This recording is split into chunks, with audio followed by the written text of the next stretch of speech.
오크루 1895년 10월 8일 새벽 칼을 든 낭인들의 군합발 소리가 회랑을 울리고 44의 여인이 마지막 숨을 거두는 그 순간까지도 조선의 백성들은 그녀를 애도하지 않았습니다. 오히려 많은 이들이 민비가 드디어 죽었다며 안도했다는 기록이 남아있습니다. 그런데 100년이 지난 지금 우리는 그녀를 국모 순국의 상징, 일본에 맞선 비극의 여주인공으로 기억합니다. 대체 이 사이에 무슨 일이 있었던 것일까요? 죽는 순간까지 백성의 원망을 받았던 여인이 어떻게 죽은 지 100년 만에 민족의 어머니로 부활했을까요? 이 질문은 단순한 이미지의 변천사가 아닙니다. 이것은 한 인간이 살아남기 위해 무엇을 했는가, 그리고 그 생존의 몸부림이 국가의 운명과 어떻게 뒤엉켰는가를 묻는 질문입니다. 그녀는 순교자였을까요? 아니면 권력자였을까요? 아니면 이 질문 자체가 처음부터 잘못 던져진 것일까요? 이 여인의 삶을 관통하는 하나의 감정을 짚어보고 시작하려 합니다. 그것은 분노나 야심이라는 흔한 단어로는 다 설명되지 않는 훨씬 근원적인 감정입니다. 바로 불안입니다. 존재의 기반이 흔들릴 수 있다는 항구적인 불안, 언제든 모든 것을 빼앗기고 파멸할 수 있다는 뿌리 깊은 공포입니다.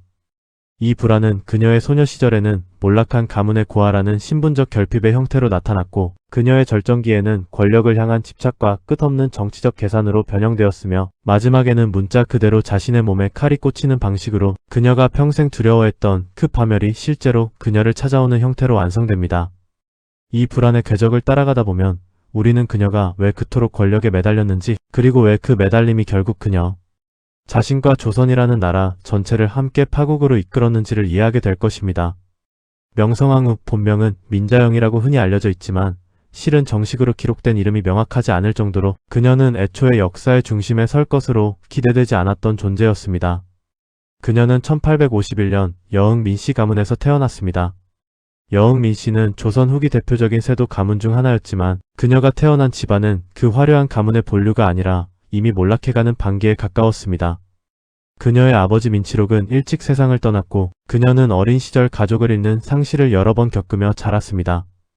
8살에 아버지를 잃고 이후 편모스라에서 자라야 했던 그녀의 유년기는 화려한 세도 가문의 딸이라는 이름표와는 전혀 다른 궁핍과 불안정함으로 가득한 시간이었습니다. 이 지점이 매우 중요합니다. 그녀는 이름만 명문가의 딸이었을 뿐 실제로는 언제 몰락해도 이상하지 않은 가난한 고아 소녀였습니다. 조선 사회에서 가문이라는 것은 개인의 정체성 전체를 규정하는 절대적인 요소였는데 그녀는 그 가문의 이름값과 실제 삶의 현실 사이에 놓인 깊은 간극을 어린 시절부터 온몸으로 체감하며 자랐습니다. 이런 배경 속에서 그녀가 왕비로 선택된 과정 자체가 이미 권력의 계산이 개입된 사건이었습니다. 1866년 고종의 왕비를 선정하는 과정에서 흥선대원군은 매우 신중한 정치적 판단을 내렸습니다. 그는 강력한 외척 가문의 딸을 왕비로 들이는 것을 극도로 경계했습니다. 조선 후기 정치를 파탄으로 몰고 간 세도 정치의 병폐, 곧 왕의 처가가 권력을 독점하고 국정을 좌우하는 구조를 누구보다 잘 알고 있었던 대원군은 자신의 아들 고종이 그런 외척의 그늘에 갇히는 것을 원하지 않았습니다. 그래서 그가 택한 전략은 역설적이었습니다. 명문가이면서도 정치적으로 힘이 없는, 곧 뒷배가 될 만한 세력이 없는 몰락한 집안의 딸을 왕비로 앉히는 것이었습니다. 부모를 여의고 형제도 없어 정치적 후견인이 될 만한 사람이 사실상 존재하지 않는 소녀, 그것이 대원군이 명성황후를 선택한 이유였습니다. 그는 그녀를 힘없는 며느리로 만들어 왕실을 안정시키려 했습니다. 그러나 이 선택은 훗날 대원군 자신의 정치적 몰락을 불러오는 씨앗이 됩니다. 힘이 없다고 여겨졌던 그 소녀가 누구보다 강력한 정치적 행위자로 성장하게 되기 때문입니다. 여기서 우리는 핵심 질문의 첫 번째 형태를 직접적으로 던져볼 수 있습니다. 명성황후는 애초부터 권력을 향한 야심을 품고 있었을까요? 아니면 그녀를 둘러싼 상황, 곧 왕비라는 위치에서 살아남아야 한다는 생존의 절박함이 그녀를 권력의 화신으로 만들어간 것일까요? 이 질문에 답하기 위해서는 그녀가 왕비가 된 이후 몇 년간 처했던 상황을 살펴봐야 합니다. 그녀는 왕비가 되었지만 고종의 총애를 받지 못했습니다. 고종은 후궁 이씨, 곧 훗날의 귀인 이씨에게 마음을 두고 있었고 이씨는 고종의 첫 아들 완화군을 낳았습니다. 대원군은 완화군을 매우 총애했고 심지어 완화군을 원자로 책봉하려는 움직임까지 보였다는 기록이 있습니다. 명성황후의 처지에서 이것은 단순한 애정 문제가 아니라 생존의 문제였습니다. 조선 왕실에서 왕비가 아들을 낳지 못하고 후궁의 아들이 원자로 책봉된다면 그녀의 정치적 지위는 근본적으로 흔들릴 수 있었습니다. 어린 시절 가문의 몰락과 부모의 상실을 겪으며 형성된 그녀의 불안은 이제 왕비라는 자리에서도 똑같은 형태로 재현되고 있었습니다. 언제든 밀려나고 버려질 수 있다는 공포, 이것이 그녀의 정치적 행보를 이해하는 데 있어 가장 중요한 심리적 배경입니다. 명성황후가 정치의 전면에 나서기 시작한 결정적 전환점은 그녀가 자신의 아들, 곧 훗날의 순종을 낳은 이후부터입니다. 1874년 그녀는 원자를 낳았고 이 아들이 정통성 있는 세자로 자리매김하기 위해서는 그녀 자신이 궁중 권력 구조 안에서 확고한 지위를 확보해야 했습니다. 이 시점부터 그녀는 시아버지 흥선대원군과 정면으로 충돌하는 길로 들어섭니다. 대원군은 이미 오랫동안 섭정으로서 조선의 실질적인 통치자 역할을 하고 있었습니다. 그는 강력한 개혁 군주였습니다. 서원을 철폐하여 지방사림의 기득권을 무너뜨렸고 경복궁을 중건하며 왕실의 위엄을 되살리려 했으며 세도 가문들의 발호를 억제하고 안건을 강화하는 데 몰두했습니다. 그러나 그의 통치는 동시에 매우 독단적이고 배타적이었습니다. 그는 고종이 성인이 된 이후에도 권력을 넘겨줄 생각이 없었고 이것이 명성황후에게는 기회이자 동시에 반드시 넘어야 할 벽으로 다가왔습니다. 1873년 명성황후는 고종의 친정을 이끌어내기 위해 매우 치밀한 정치적 작업을 벌였습니다. 그녀는 흥인군 이채응, 조성아, 조영아 등 왕실 종친과 대원군에게 불만을 가진 세력들을 규합했습니다. 특히 최익현이라는 유생이 대원군의 실정을 비판하는 상소를 올리게 만든 배경에도 그녀의 영향력이 작용했다는 해석이 널리 받아들여지고 있습니다.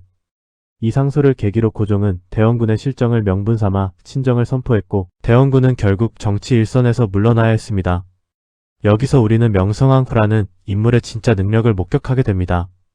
그녀는 직접 칼을 들거나 군대를 동원하지 않았습니다. 대신 궁중 안팎의 인맥, 종친과 신료들 사이의 불만, 그리고 유생들의 여론을 정교하게 엮어서 자신이 원하는 결과를 만들어냈습니다. 이것은 조선 왕실 역사에서 매우 드문 방식의 권력 투쟁이었습니다. 그녀는 23살의 젊은 왕비였지만 이미 궁중 정치의 언어와 문법을 완벽하게 습득하고 있었습니다. 그런데 바로 이 지점에서 표면적 명분과 실제 동기의 간극이 뚜렷하게 드러납니다. 명성황후가 내세운 명분은 고종의 친정, 곧 성인이 된 국왕이 마땅히 자신의 권한을 되찾아야 한다는 정당한 논리였습니다. 이것은 유교적 명분론의 관점에서 전혀 흠잡을 데 없는 주장이었습니다. 그러나 실제로 대원군이 물러난 이후 권력의 공백을 채운 것은 고종 개인의 독자적인 통치가 아니라 명성황후와 그녀의 친정인 여흥 민씨 일가였습니다. 그녀는 자신의 친족들을 대거 등용하기 시작했습니다. 민승호, 민겸호, 민영익을 비롯한 민씨 척족들이 조정의 요직을 장악하기 시작했고 이것은 대원군이 그토록 경계했던 바로 그 사태, 곧 외척 세도 정치의 부활이었습니다. 대원군이 그녀를 왕비로 선택한 이유가 그녀에게 정치적 배경이 없어서였다는 점을 떠올리면 이 상황은 매우 아이러니합니다. 배경이 없던 소녀는 왕비가 된 뒤 스스로 배경을 만들어냈고 그 배경은 곧 조선 후기 정치를 다시 한번 파탄으로 몰아넣는 세도 정치의 재현으로 이어졌습니다. 여기서 우리는 핵심 질문의 두 번째 형태, 곧 사건을 통해 암시적으로 던져지는 질문을 만나게 됩니다. 명성황후가 대원군을 축출한 것은 정말로 안건 강화와 정상적인 국정 운영을 위한 것이었을까요? 아니면 애초부터 자신과 자신의 친족들이 권력을 장악하기 위한 수단이었을까요? 이 질문에 답을 내리기는 쉽지 않습니다. 왜냐하면 그녀의 행동에는 두 가지 동기가 뚜렷하게 겹쳐 있었기 때문입니다. 한편으로 그녀는 고종이라는 남편이자 국왕이 진정한 통치자로 서기를 바랐을 것입니다. 이것은 단순한 정략이 아니라 자신의 아들이 안전하게 왕위를 계승하기 위해서는 남편이 확고한 권력을 가져야 한다는 절박한 판단이었을 것입니다. 그러나 다른 한편으로 그녀 자신이 궁중 권력 구조 안에서 살아남고 영향력을 확대하기 위해서는 자신을 지지해줄 세력, 곧 친정 가문의 힘이 반드시 필요했습니다. 어린 시절 가문의 몰락으로 아무런 뒷배 없이 홀로 궁에 들어와야 했던 그녀에게 이제 자신의 손으로 만들어낸 친정 세력은 그녀가 그토록 갈망했던 안전망이었을 것입니다. 대원군을 몰아낸 행위는 이렇게 국왕을 위한 명분과 자신을 위한 실리가 완벽하게 결합된 사건이었습니다. 대원군과 명성황후의 갈등은 이후로도 계속되었고 그 정점은 1882년 이모군란이었습니다. 구식 군인들이 밀린 봉급 문제로 촉발된 이 반란은 곧 민씨 척족의 부패와 수탈에 대한 대중적 분노로 확대되었습니다. 반란군은 민겸호를 비롯한 민씨 척족들을 잔인하게 살해했고 궁궐로 난입하여 명성황후를 찾아 살해하려 했습니다. 그녀는 궁녀의 옷을 입고 변장하여 궁을 탈출했고 충주로 피신하여 목숨을 건졌습니다. 이때 고종은 다급하게 대원군에게 다시 권력을 넘겼고 대원군은 반란을 수습하기 위한 명분으로 명성황후가 이미 죽었다고 공식적으로 발표하며 국장까지 치렀습니다. 이것은 조선 역사에서 대단히 극적이고 잔혹한 장면입니다. 시아버지가 며느리를 정치적으로 완전히 제거하기 위해 그녀가 살아있는데도 죽었다고 선포하고 장례식까지 치른 것입니다. 명성황후에게 이 사건은 그녀가 평생 안고 살았던 불안, 곧 언제든 모든 것을 잃고 파멸할 수 있다는 그 공포가 실제 현실로 나타난 순간이었습니다. 그녀는 자신의 목숨을 건 토피 생활 속에서 대원군이라는 존재가 살아있는 한 자신과 자신의 아들은 결코 안전할 수 없다는 확신을 다시금 굳혔을 것입니다. 이모굴라는 또한 조선의 정치 지형을 근본적으로 바꾸는 사건이었습니다. 청나라는 이 반란을 진압하는 과정에 군대를 파견했고 이를 명분으로 대원군을 청나라로 압송해버렸습니다. 명성황후는 청나라의 개입을 요청하는 데 있어 중요한 역할을 했다고 알려져 있는데 이것이 그녀의 정치적 성향을 이해하는 데 중요한 지점입니다. 그녀는 필요에 따라 외세를 끌어들여 국내 정치의 경쟁자를 제거하는 방식을 주저없이 사용했습니다. 대원군이 청나라로 압송되어 3년간 유폐 생활을 하는 동안 명성황후와 민시척족은 다시 권력을 완전히 장악했습니다.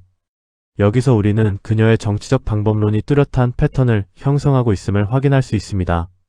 국내 경쟁자를 제거하기 위해 외세를 이용하고 그 외세의 영향력이 지나치게 커지면 또 다른 외세를 끌어들여 균형을 맞추는 방식입니다.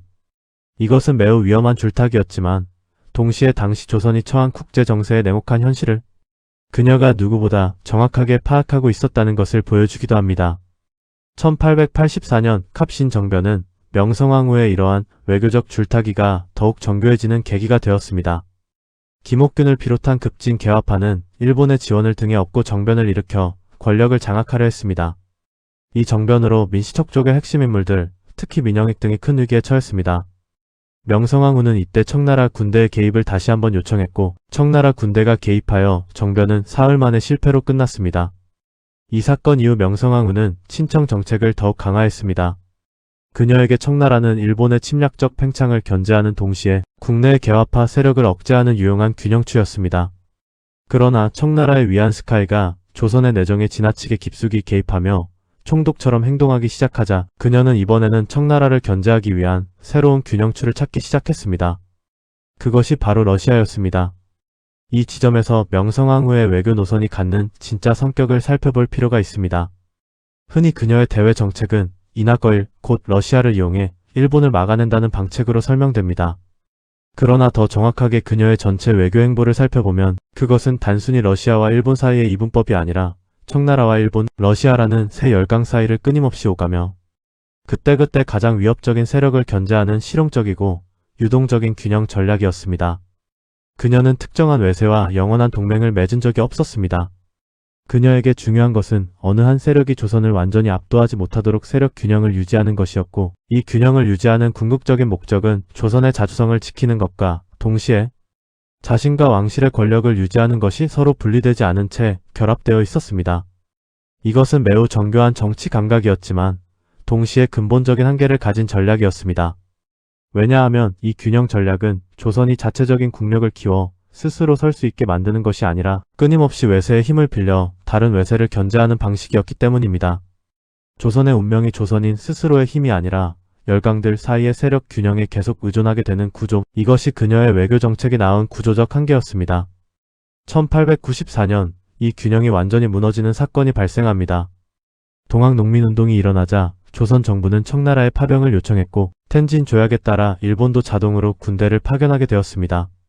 이것이 청일전쟁으로 확대되었고 전쟁은 일본의 압도적인 승리로 끝났습니다. 명성황후가 그토록 오랫동안 의존했던 청나라라는 균형추가 완전히 무너져버린 것입니다.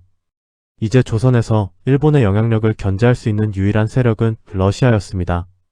명성황후는 청일전쟁 이후 일본이 조선의 내정을 완전히 장악하려 하자 더욱 적극적으로 러시아에 접근했습니다. 특히 1895년 삼국 간섭을 통해 러시아, 프랑스, 독일이 일본에게 요동반도를 청나라에 반환하도록 압박하는 데 성공하자 명성황후는 이를 매우 중요한 신호로 받아들였습니다. 러시아가 일본을 압박할 수 있는 힘을 가지고 있다는 것이 증명되었기 때문입니다. 그녀는 이 시기 칠러 내각을 구성하고 일본이 조선에 심어놓은 세력들을 조정해서 배제하기 시작했습니다. 민영환을 비롯한 민씨 척족들이 다시 조정에 복귀했고 친일 개화파 인사들은 밀려났습니다. 바로 이 대목에서 우리는 을미사변으로 향하는 결정적인 인과관계를 마주하게 됩니다. 일본은 조선을 자신들의 세력권 안에 완전히 편입시키려는 계획을 세우고 있었는데 명성황후의 칠러 정책은 이 계획에 정면으로 맞서는 가장 큰 장애물이었습니다. 일본 공사 미우라 고로는 명성황후만 제거하면 조선의 칠러 노선을 뒤엎고 다시 친일 정권을 세울 수 있다고 판단했습니다. 이것이 을미사변의 직접적인 배경입니다. 1895년 10월 8일 새벽 일본 공사관 지휘 아래 일본군 수비대와 낭인들이 경복궁을 키습했습니다. 이들은 궁녀들의 머리채를 잡아 끌며 명성황후의 처소로 난입했고 결국 그녀를 찾아내 무참히 시해했습니다. 이후 일본 측은 시신을 불태워 증거를 없애려 했다고 전해집니다. 이 사건은 국제적으로 큰 파문을 일으켰고 결국 미우라를 비롯한 관련자들이 일본으로 소환되어 재판을 받았지만 놀랍게도 전원 무죄로 석방되었습니다. 여기서 우리는 핵심 질문의 세 번째 형태, 곧 주변 인물의 시선을 통해 암시되는 질문을 만나게 됩니다. 을미사변 당시 조선의 많은 백성들은 이 사건에 대해 어떤 반응을 보였을까요? 놀랍게도 많은 기록들은 백성들 사이에서 명성황후에 대한 동정이나 애도의 감정이 그다지 크지 않았다는 것을 보여줍니다. 오히려 그녀는 오랫동안 백성들에게 민비라는 이름으로 불리며 원망의 대상이었습니다. 이모군란과 동학농민운동 모두 그 근본 원인 중 하나로 민씨척족의 부패와 수탈이 지적되었고 명성황후는 이 부패의 정점에 있는 인물로 인식되었습니다. 특히 그녀가 무속에 깊이 의존했다는 사실 곧 아들 순종의 건강 문제로 인해 전국 각지의 무당과 승려들에게 막대한 국고를 쏟아부었다는 사실은 백성들의 반감을 더욱 부추겼습니다. 진령군이라는 무당을 궁궐에 들여 국사에까지 관여하게 했다는 기록은 그녀가 합리적인 국정 운영자라는 이미지와는 거리가 먼 사적인 미신과 공적인 권력을 뒤섞은 인물이었다는 인상을 강하게 남깁니다. 이 지점에서 우리는 그녀를 향한 가장 신랄한 비판의 목소리를 정면으로 마주할 필요가 있습니다. 조선 말기의 여러 관찰자들 그리고 훗날의 역사가들 중 상당수는 명성황후를 조선 만국의 핵심 책임자 중 한 명으로 지목합니다. 이 비판의 논리는 대략 다음과 같습니다. 그녀는 흥선대원군의 개혁, 곧 세도 정치를 타파하고 왕권을 강화하려던 노력을 무너뜨리고 오히려 자신의 친정을 앞세워 세도 정치를 그대로 재현했습니다. 이로 인해 관리들의 부정부패가 극에 달했고 매관매직이 성행했으며 삼정의 문란이 다시 심화되어 백성들의 삶은 더욱 궁핍해졌습니다. 이모군란과 동학농민운동이라는 두 차례의 거대한 민중 봉기가 모두 민씨 척족의 수탈을 배경으로 발생했다는 것은 그녀의 통치가 실제로 백성들의 삶에 어떤 결과를 가져왔는지를 냉정하게 보여주는 증거라는 것입니다. 게다가 그녀의 외교 정책은 자주적인 국력 강화가 아니라 끊임없이 외세를 갈아타는 방식이었고 이것이 결국 조선을 열강들의 각축장으로 만들어 스스로 운명을 결정할 힘을 완전히 잃게 만든 근본 원인이라는 것입니다. 이러한 시각에서 보면 을미사변으로 그녀가 비참하게 죽은 것은 개인적으로는 분명 비극이지만 그것이 그녀를 국가와 민족을 위해 헌신한 순교자로 만들어주지는 않는다는 것입니다. 오히려 그녀의 죽음은 그녀 자신이 오랫동안 벌여온 위험한 외교적 줄타기 곧 청과 일본과 러시아를 번갈아 이용하며 권력을 유지하려 한 그 게임이 마침내 가장 파괴적인 형태로 그녀 자신에게 되돌아온 결과라는 해석도 가능합니다. 이 비판이 얼마나 정당한지 혹은 얼마나 가혹한지에 대한 판단은 쉽게 내릴 수 없습니다. 다만 이러한 시각이 존재한다는 것, 그리고 그것이 상당한 역사적 근거를 가지고 있다는 것만은 분명히 짚어두어야 합니다. 이제 이상과 현실의 충돌이라는 측면에서 그녀의 삶을 다시 들여다보겠습니다. 명성황후가 정치에 개입하며 내세운 명분들, 곧 고종의 친정, 왕권 강화, 외세의 침탈로부터 조선의 자주성을 지키는 것은 그 자체로 결코 부당한 명분이 아니었습니다. 오히려 이것들은 당대 조선이 마주한 절박한 과제들이었습니다. 문제는 이 정당한 명분을 실현하는 실제 방식이 그녀 자신과 그녀의 친족들의 권력 유지라는 사적인 이해와 계속해서 겹쳐졌다는 점입니다. 그녀가 진정으로 조선의 자주성과 왕권 강화를 원했다면 그 방법은 민씨척족을 앞세운 세도 정치의 재현이 아니라 보다 광범위한 인재 등용과 근본적인 제도 개혁이었어야 했을 것입니다. 그러나 그녀는 자신이 신뢰할 수 있는 사람들, 곧 친정 가문 사람들을 중심으로 권력을 운영하는 방식을 택했습니다. 이것은 그녀 개인의 도덕적 결함이라기보다는 조선이라는 사회 자체가 오랫동안 혈연과 가문을 중심으로 정치를 운영해온 구조적 관성의 산물이기도 했습니다. 그녀는 그 구조 안에서 태어나고 자랐으며 그 구조를 벗어난 다른 통치 방식을 상상하거나 실행할 만한 시대적 자원을 갖고 있지 않았습니다. 이 지점에서 능동적 선택과 구조적 제약이라는 두 가지 관점이 팽팽하게 경쟁하는 것을 볼 수 있습니다. 능동적 관점에서 보면 그녀는 분명 자신의 의지로 대원군을 축출했고 자신의 의지로 친정 세력을 등용했으며 자신의 의지로 외세를 갈아타는 외교 전략을 구사했습니다. 이 모든 것은 그녀가 뛰어난 정치적 감각과 냉철한 판단력을 가진 행위자였다는 것을 보여줍니다. 그러나 수동적 관점에서 보면 그녀는 조선이라는 나라가 이미 오랫동안 알아온 구조적 병폐, 곧 세도 정치의 관성과 왕실 정치의 폐쇄성, 그리고 열강들의 각축이라는 국제 정세의 소용돌이 속에서 태어나고 살아간 인물이었습니다. 그녀가 아무리 뛰어난 개인적 역량을 가지고 있었다 해도 조선이라는 나라의 국력 자체가 이미 열강들과 비교할 수 없을 정도로 취약했고 국내 정치 시스템 역시 근본적인 개혁 없이는 이 위기를 헤쳐나갈 수 없는 상태였습니다.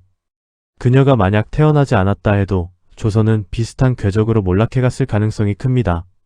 다만 그녀라는 개인이 그 몰락의 과정에서 매우 독특하고 강렬한 방식으로 자신의 존재감을 드러냈다는 것이 차이일 뿐입니다. 이렇게 능동과 수동, 개인의 선택과 시대의 구조는 그녀의 삶 전체에서 서로를 밀어내지 않고 계속 뒤엉켜 있습니다. 그녀와 주변 인물들의 관계를 좀 더 들여다보면 이 복합성이 더욱 뚜렷해집니다. 고종과의 관계에서 그녀는 단순한 배우자가 아니라 실질적인 정치적 동반자였습니다. 고종은 유약하고 결단력이 부족한 군주로 흔히 묘사되는데 이런 평가가 얼마나 정확한지는 논쟁의 대상이지만 적어도 명성황후가 국정의 여러 영역에서 고종보다 더 적극적이고 전략적인 역할을 수행했다는 것은 여러 기록을 통해 확인됩니다. 이것은 조선 왕실에서 매우 이례적인 권력 구조였습니다. 전통적인 유교 질서 안에서 왕비는 내명부를 다스리는 존재로 한정되어야 했지만 명성황후는 이 경계를 명백하게 넘어섰습니다. 흥선대원군과의 관계는 조선 정치사에서 가장 치열했던 세대 간, 성별 간 권력 투쟁의 사례로 남아 있습니다. 두 사람은 각자 나름의 방식으로 조선을 개혁하고자 했지만 서로를 향한 권력 투쟁 속에서 그 개혁의 에너지를 서로를 파괴하는 데 소진해버렸다는 해석도 가능합니다. 만약 대원군과 명성황후가 협력했다면 조선의 근대화 과정이 조금 다른 방향으로 전개되었을지도 모른다는 상상은 매력적이지만 역사에는 가정이 없습니다. 실제로 일어난 것은 끊임없는 반목과 축출, 그리고 상대를 제거하기 위해 각자 외세를 끌어들이는 위험한 게임이었습니다. 민시척족과의 관계에서도 그녀의 복합적인 면모가 드러납니다. 그녀는 분명 자신의 친족들을 정치적 방패로 활용했지만 동시에 그녀 자신이 이 거대한 가문 네트워크의 중심이자 볼모였다고도 볼 수 있습니다. 민시척족의 부패와 무능이 심화될수록 그 책임은 궁극적으로 그녀에게 돌아왔습니다. 그녀가 이 척족 네트워크를 계속 유지한 이유 중 하나는 어린 시절 아무런 뒷배도 없이 궁에 들어와야 했던 그녀에게 이 네트워크가 유일하게 믿을 수 있는 안전망이었기 때문일 것입니다. 그러나 이 안전망은 동시에 그녀를 부패와 무능이라는 굴레에 함께 묶어버리는 족쇄이기도 했습니다. 그녀가 이 척족 네트워크에서 벗어나 좀 더 폭넓고 능력 중심적인 인재 등용을 추진했다면 어땠을까 하는 질문은 그녀가 끝내 실현하지 못한 이상과 현실의 간극을 보여주는 지점이기도 합니다. 일본과 관련된 관계, 특히 이토, 히로부미를 비롯한 일본 정치인들과의 관계에서도 그녀의 전략적 유연성이 드러납니다. 그녀는 결코 일본을 무조건적으로 배척하지 않았습니다. 필요할 때는 일본의 힘을 이용하려 했고 상황이 바뀌면 곧바로 다른 세력으로 균형을 옮겼습니다. 이것은 그녀가 이념적 신념보다 실용적 생존을 우선시하는 인물이었다는 것을 보여줍니다. 하지만 바로 이 실용주의 끊임없는 균형 이동이 결국 일본의 입장에서 그녀를 가장 예측 불가능하고 위협적인 존재로 만들었습니다. 만약 그녀가 어느 한 세력에 완전히 종속되었다면 오히려 일본은 그녀를 살려두고 이용하려 했을지도 모릅니다. 그러나 그녀는 끝까지 어느 한쪽에 완전히 종속되지 않으려 했고 이 저항이 결국 그녀의 목숨을 앗아가는 결과로 이어졌습니다. 이제 시대적 한계와 구조적 모순이라는 지점을 좀 더 깊이 들여다볼 필요가 있습니다. 19세기 후반의 조선은 단순히 한 개인의 정치적 역량으로 극복할 수 있는 위기 상황에 놓여있지 않았습니다. 서구 열강과 일본은 이미 산업화와 군사력에서 조선을 압도적으로 앞서 있었고 조선의 전통적인 유교 관료제와 신분 질서는 이 급변하는 국제 질서에 신속하게 대응할 수 있는 유연성을 갖추고 있지 못했습니다. 명성황후가 아무리 뛰어난 균형 외교를 펼쳤다 해도 조선이라는 나라 자체가 자립적인 국력을 갖추지 못한 상태에서는 이 균형이 영원히 지속될 수 없었습니다. 균형이란 것은 본질적으로 힘이 있는 자들 사이에서만 유지될 수 있는 것이며 힘이 없는 쪽은 결국 균형의 대상이 아니라 균형을 유지하기 위한 흥정의 대상, 곧 열강들이 나누어 가지려는 먹잇감으로 전락하게 됩니다. 명성황 후의 외교 전략은 이런 근본적인 무게의 불균형을 뒤집을 수 있는 것이 아니라 그 불균형 속에서 최대한 시간을 벌고 최악의 상황을 늦추는 지연 전략에 가까웠습니다. 이것은 그녀 개인의 실패라기보다 조선이라는 나라 전체가 처한 구조적 공경이었습니다. 동시에 우리는 그녀가 이 구조적 공경 안에서 좀 더 다른 선택을 할 수 있었는지에 대해서도 물어볼 수 있습니다. 그녀가 만약 척족 정치를 포기하고 좀 더 개혁적인 세력, 이를테면 갑신정변을 일으켰던 급진 개화파나 이후 등장하는 독립협회와 같은 세력들과 협력하는 길을 택했다면 어땠을까요? 역사적으로 그녀는 오히려 이런 개혁 세력들을 자신의 권력에 대한 위협으로 인식하고 억압하는 쪽을 택했습니다. 이것은 그녀가 근본적으로 왕실 중심 그리고 자기 가문 중심의 권력 유지에 우선순위를 두었다는 것을 보여줍니다.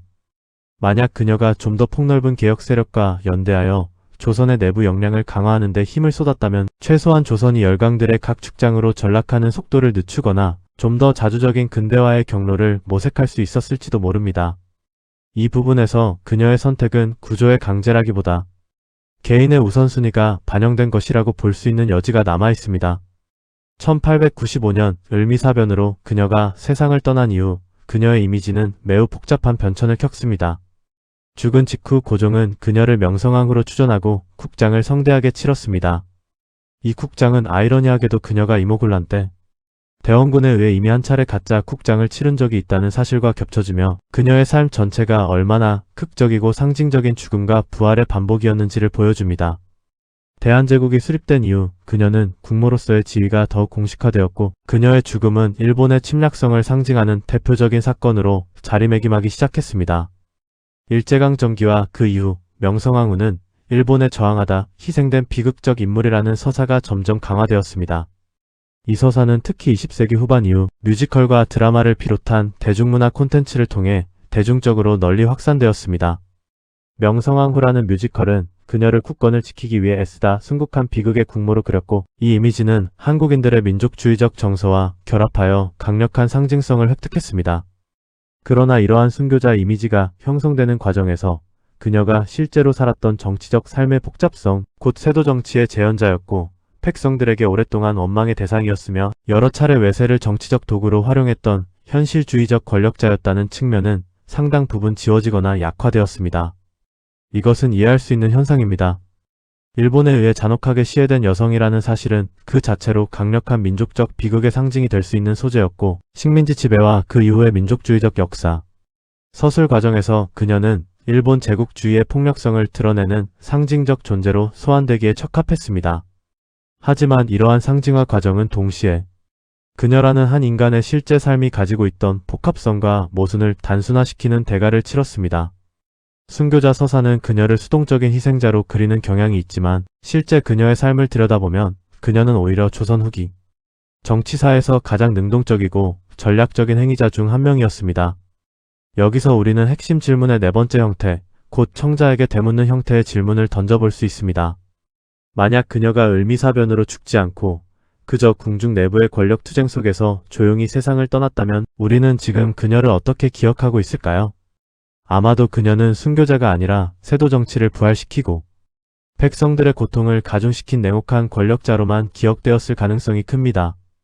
그렇다면 그녀에 대한 오늘날의 평가는 그녀가 실제로 어떤 삶을 살았는가에 근거한 것일까요? 아니면 그녀가 어떤 방식으로 죽었는가에 의해 사후적으로 결정된 것일까요? 이 질문은 비단 명성황후 한 사람에게만 국한되지 않습니다. 역사 속 많은 인물들의 평가가 그들이 살아온 삶의 총체보다 그들이 맞이한 죽음의 방식에 의해 얼마나 크게 좌우되는지를 되짚어보게 만드는 질문입니다. 그녀의 유산을 이야기할 때 우리가 놓치지 말아야 할 또 다른 측면은 그녀의 정치적 실패와 성공이 조선의 근대화 과정 전체와 어떻게 얽혀있는가 하는 점입니다. 그녀가 살아있던 시기 조선은 강화도조약을 시작으로 문호를 개방했고 여러 근대적 개혁 시도들이 이루어졌습니다. 그녀 자신도 근대 문물에 대해 완전히 무지하거나 패타적이지는 않았습니다. 그녀는 서양 선교사들과도 교류했고 특히 미국 공사관과의 관계를 통해 서구 열강의 힘을 조선의 안전을 위한 균형추로 활용하려는 시도도 했습니다. 그녀는 정근대적 무속 신앙에 깊이 의존하면서도 동시에 근대 외교의 언어를 상당히 능숙하게 구사할 수 있는 인물이었습니다. 이 모순적인 두 얼굴, 곧 정근대적 미신에 몰입하는 모습과 근대적 국제정치를 능숙하게 다루는 모습이 한 사람 안에 공존했다는 사실은 그녀가 살았던 시대 자체가 정근대와 근대가 격렬하게 충돌하고 뒤섞이던 과도기였다는 것을 보여줍니다. 그녀는 그 과도기의 혼란을 한 개인의 몸 안에 그대로 압축해서 담고 있던 인물이었다고 할 수 있습니다. 이제 이 서사의 결말로 향해 가면서 처음에 던졌던 질문으로 돌아가 보려 합니다.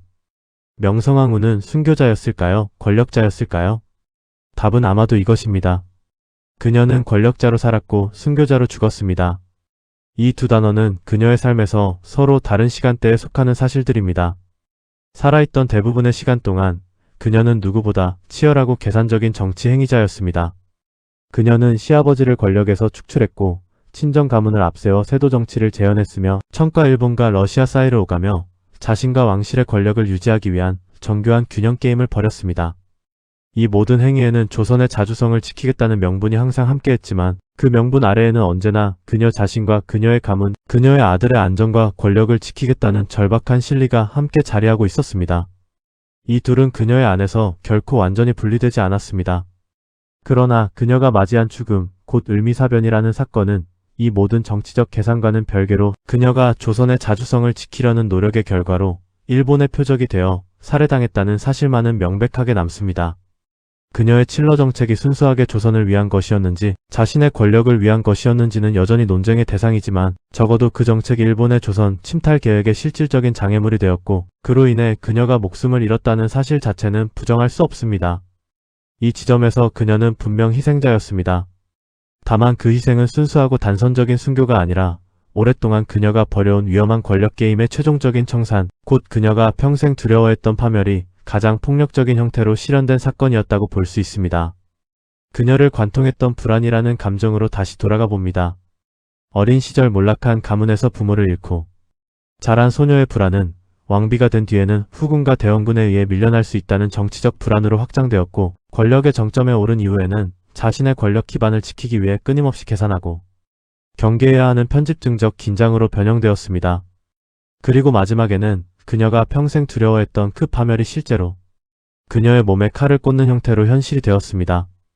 이 불안의 궤적을 따라가다 보면 우리는 그녀를 단순히 악랄한 권력욕의 화신으로도 순수한 희생자로도 규정할 수 없다는 것을 깨닫게 됩니다. 그녀는 생존을 위해 권력을 추구했고 그 권력을 유지하기 위해 다시 더 많은 권력을 필요로 했으며 이 끝없는 순환 속에서 개인의 생존 본능과 국가의 운명이 완전히 뒤엉켜버린 존재였습니다. 이 이야기를 듣는 여러분에게 마지막으로 다시 질문을 던져봅니다. 한 인간이 자신의 생존과 권력을 지키기 위해 벌인 행위가 결과적으로 그 나라의 자주성을 지키는 데 기여했다면 우리는 그 행위를 어떻게 평가해야 할까요? 동기가 순수하지 않았다는 이유로 그 결과의 의미를 축소해야 할까요? 아니면 동기와 무관하게 그 결과 자체로 평가해야 할까요? 그리고 반대로 그 행위가 동시에 백성들의 삶을 궁핍하게 만들고 국가 시스템을 부패시켰다면 그 부정적 결과는 자주성을 지키려 한 명분 앞에서 얼마나 가벼워질 수 있을까요? 명성황후라는 인물은 이 질문들에 대해 어느 쪽으로도 명쾌하게 답을 주지 않습니다. 그녀는 순교자의 얼굴을 쓴 권력자였고 권력자의 삶을 살다가 순교자의 죽음을 맞이한 사람이었습니다. 그리고 아마도 그녀 자신조차 죽는 순간까지 자신이 지키려 했던 것이 조선이라는 나라였는지 자신과 자신의 가문이었는지 혹은 그 둘 사이에 애초부터 경계선이 없었는지 명확하게 답할 수 없었을 것입니다. 그녀의 삶은 그렇게 오늘날 우리에게도 여전히 풀리지 않는 질문으로 남아 있습니다.